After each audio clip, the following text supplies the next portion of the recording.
Let's talk fins. Oh, poor Penny. They're the most iconic piece of freediving gear, and let's just face it, they look cool. But there's an overwhelming amount of options, so how do you know which fins are right for you? This is what we're gonna cover in this series, but before we get into all that, let's just talk about why and how they work. We put fins on our feet so that we can move around underwater using our legs. We do this for a couple reasons. One, legs have got the power. We've got big muscles, they're built for endurance. It's what we use to carry ourselves around on land all day. They're built for this. But two, by using our legs, it frees up our arms to do things like equalize, aim a spear gun, carry a camera, make appropriate gestures to your dive buddies, things like that. But if you've ever jumped in the water and tried to move around just using your feet, you've probably noticed you're not getting far and it's taken a lot of effort. Fins supercharge your feet so that you can move further in the water using minimal effort. To pick the right fins, you have to understand what is actually going on under the surface. Fins give you power in two ways. The first is the load phase. This is just where the fin is acting as a paddle and pushing through the water. You could get the same effect by strapping a canoe paddle to your feet. It wouldn't work that great. You'd probably end up on a few social media accounts, but it would work. The second way that fins give us power is the snap or react phase. This is after the fin has loaded up, where it snaps back into its original position.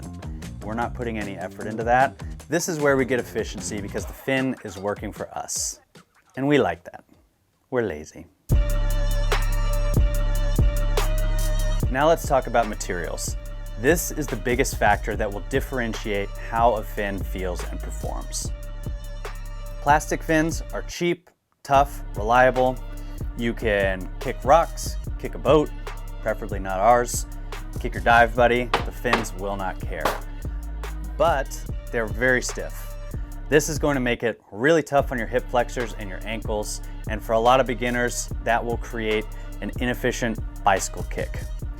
The other thing with plastic fins is they don't have a lot of snap, as you can see, and over time, the little bit of snap that they do have is gonna get less and less.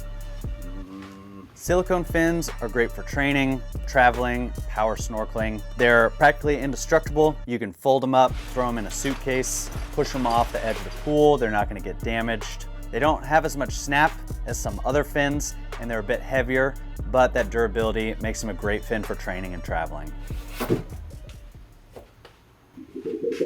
Fiberglass fins are kind of the sweet spot. They're much softer than plastic fins, but they have a lot more snap, as you can see. The best part of these fins is that they're not much more expensive than plastic fins, but the performance increase is huge, huge. It's like upgrading from a tricycle to a motorcycle, but on a budget.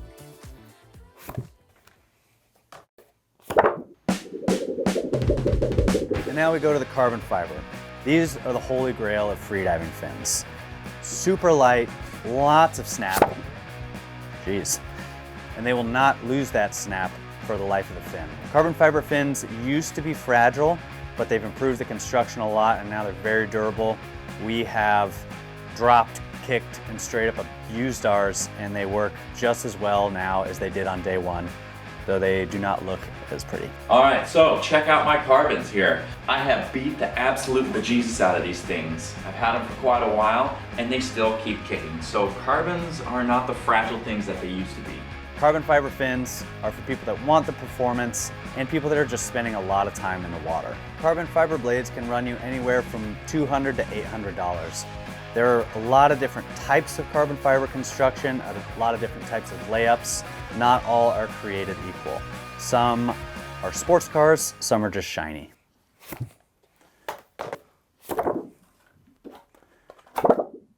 So to recap, this is what we tell people that come in the shop. Plastic fins will do the job if you're not sure you want to make the investment. They're cheap, durable, but easy to form, bad kicking technique. Fiberglass fins are our go-to recommendation.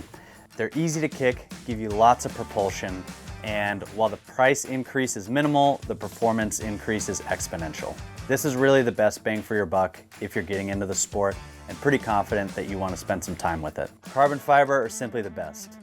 They're light, they're powerful, They do cost a little bit more, but if you're spending a lot of time in the water, you'll find it's worth it. Hopefully this helped understand why we as freedivers wear fins and a little bit about how they work. But there's a whole lot more to it. What is the best stiffness for me? What brand makes the best fin for the best price? How do fins from different brands compare in stiffness and feel? Don't worry, we're gonna cover all of that in our future videos, so stay tuned.